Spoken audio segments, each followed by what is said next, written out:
Guys, share ko naman sa inyo kung paano ako magtahi ng curve valance. Yung laylayan nito guys ay na-aging ko na. Kung wala naman kayong aging machine ay pwede nyo na yang i-fold na lang ng 1/8. So dito guys ay tahiin na natin yung dalawang side.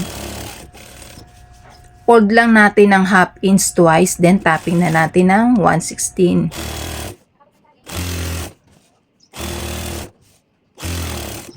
Next naman natin guys ay dito tayo sa taas, pa right side yung ating tela. Fold twice, 1/2 inch, then tapping ulit natin ng 1/16.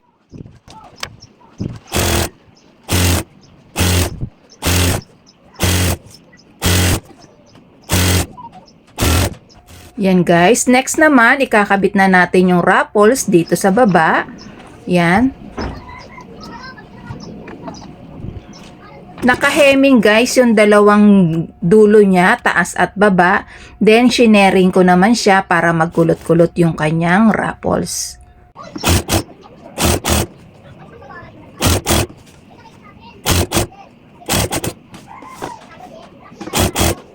Shout out pala kay Ma'am Ems, ito na ang iyong request na kurtina. Ang gamit kong tela dito ay Gina Fabric.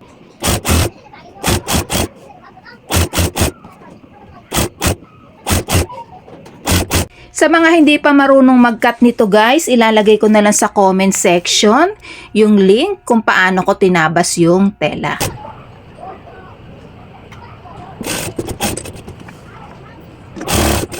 Next naman natin guys ay dito na tayo sa taas, ikakabit na natin yung kanyang ruffles.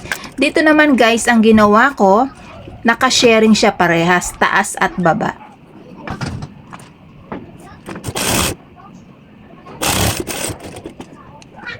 Yan guys, papatong lang natin siya sa ibabaw.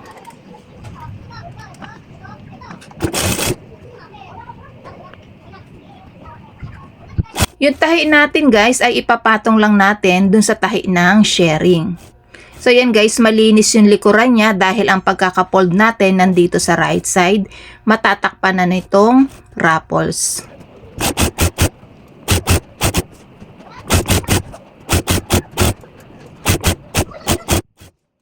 Then cut natin guys, fold ulit natin.